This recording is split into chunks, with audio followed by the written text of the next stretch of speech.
नमस्कार दोस्तों मैं आप लोग के पास विनम्र आग्रह पहुंचाना चाहूँगी कि अगर हमारी वीडियो आप लोग को अच्छी लगती है तो प्लीज़ चैनल को सब्सक्राइब करिए, लाइक करिए तथा शेयर करिए और हमारे मनोबल को और आगे बढ़ाइए। आज की सच्ची घटना लेकर के मैं आप लोग के बीच उपस्थित हूँ। ये सच्ची घटना है बिहार के बेगूसराय का। बिहार के बेगूसराय का ये इलाका लगता है साहेबपुर और वहाँ की ये सच्ची घटना है। ये घटना है 8 मार्च 2023 की। इस बेगूसराय इलाके में ही 2 लड़कियाँ थी, जिसमें से एक का नाम था निशा, उसकी उम्र थी 6 साल, और एक का नाम था कविता, उसकी उम्र थी 8 साल। ये दोनों लड़कियां अल्पसंख्यक समुदाय से ताल्लुक रखती थी। ये दोनों लड़कियां 8 मार्च को ही एक सरकारी स्कूल में खेलने गई थी, यानी झूला झूलने। जो पार्क था उस पार्क में ये दोनों लड़कियां झूला झूल रही थी। उस पार्क की कुछ दूरी पे ही 4 लड़के थे जो वहां पे बैठे हुए थे, आपस में वो बातें चीतें कर रहे थे। उसमें से एक लड़का उठता है और आता है इन दोनों लड़कियों के पास, इन दोनों बच्चियों के पास जो निशा और कविता थी। वो जब आता है तो जो बच्चियां थी इन दोनों में से किसी एक को दौड़ा के पकड़ने लगता है, यानी दौड़ाता दोनों को है। इसको लगता है कि कोई एक लड़की मेरे पकड़ में आ जाए। अब जब दौड़ाता है तो ये दोनों लड़कियां शौचालय रहता है उस शौचालय की तरफ भागती हैं। जब शौचालय की तरफ भागती हैं तो जो निशा है वो शौचालय में जाकर के फंस जाती है, यानी उस कमरे में जाकर के वो फंस जाती है। जब फंस जाती है तो वहीं पे ये लड़का जिसका नाम होता है सोहन, ये सोहन उस लड़की को वहीं पे पकड़ता है और उसके साथ ये 6 साल के लड़की के साथ हैवानियत करता है, यानी उसके साथ बलात्कार करता है। अब जब ये उसके साथ कर लेता है तो बाकी जो इसके 3 दोस्त होते हैं ये सब भी आते हैं, और ये चारों यानी 3 और भी जो दोस्त उसके बैठे होते हैं वो भी तीनों आते हैं, और ये चारों उस 6 साल की लड़की के साथ यानी उस निशा के साथ ये चारों बारी बारी से उसके साथ रेप करते हैं। और सब कुछ जो कविता थी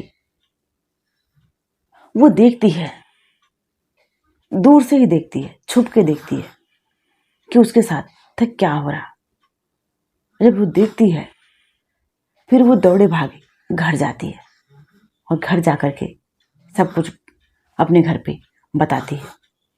अब जब लड़की के परिवार वाले थे जब ऐसी बात सुनते हैं तो वो दौड़े भागे उस जगह पर पहुंचते हैं। तब तक ये चारों वहां पे नहीं थे, और जो लड़की थी वो अचेत अवस्था में वहीं पे पड़ी थी। फिर परिवार वाले उस लड़की को फौरन नजदीकी अस्पताल में भर्ती कराते हैं। अब डॉक्टर देखते हैं तो डॉक्टर को भी नहीं समझ में आता कितनी छोटी बच्ची के साथ ऐसे हैवानियत एक आदमी कर सकता है, यानी आदमी ऐसे करेगा इस बच्ची के साथ। फिर डॉक्टर पुलिस को इन्फॉर्म करते हैं, पुलिस भी वहां पे आती है, उस लड़की का बयान भी लेती है। लेकिन जो लड़की थी ये 6 साल की निशा, ये पहले से हकलाती थी, यानी ये सही से बोल नहीं पाती थी।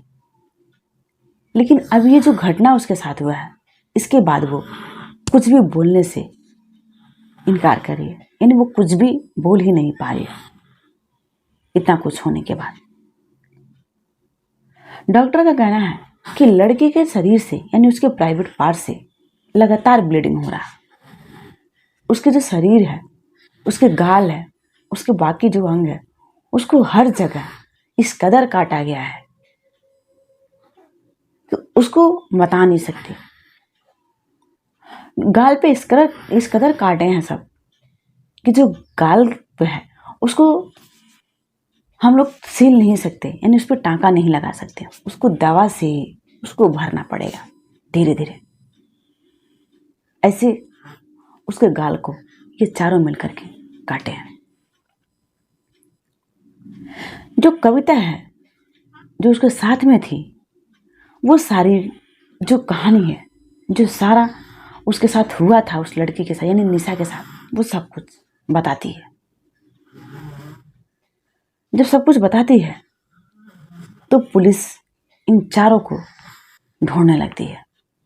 ये जो चारों लड़के थे, उन चारों लड़कों का जो नाम था, एक का नाम था सोहन, दूसरे का नाम था बबलू और तीसरे का नाम था हरदेव और जो चौथा लड़का था उसका नाम था गोविंद। अब इन चारों लड़कों का जो पुलिस है वो तलाश कर रही है, ढूंढ रही है कि चारों लड़के कहाँ हैं।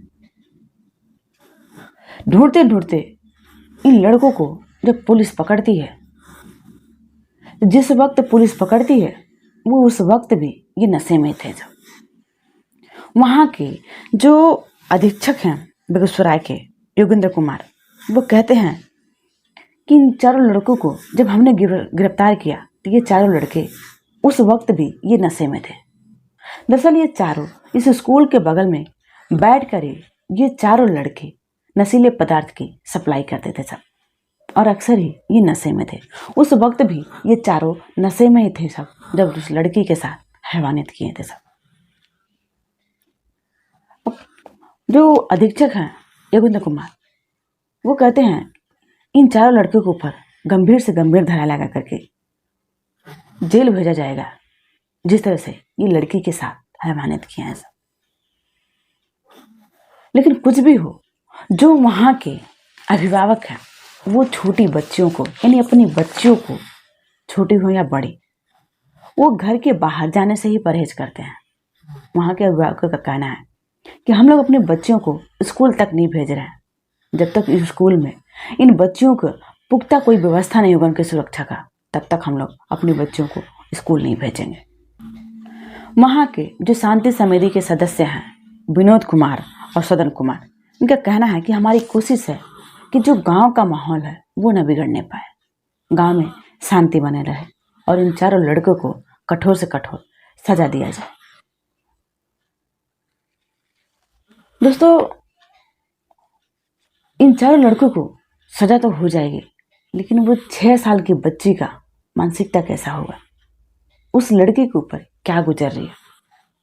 उस 6 साल के बच्ची के प्राइवेट पार्ट से ब्लड ही बह रहा था, उसके शरीर पे जगह जगह काटा गया था और वो बोल भी नहीं पा रही थी पहले से ही, लेकिन अब और भी नहीं कुछ बोल रही है। उसकी मानसिकता कैसी होगी, वो सोचती क्या होगी। लेकिन जिस तरह से ये चारों जो हैवानियत किए थे सब, इन चारों की जो उम्र थी वो लगभग 25 से ऊपर ही थी।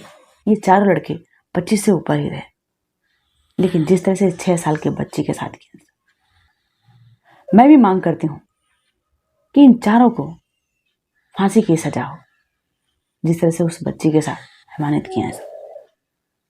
दोस्तों, हमारे कहानी सुनने का मकसद किसी को परेशान करना नहीं, किसी को विचलित करना नहीं, किसी के बनाव को ठेस पहुंचाना नहीं, बल्कि आप लोग को सतर्क करना। जय हिंद, जय भारत।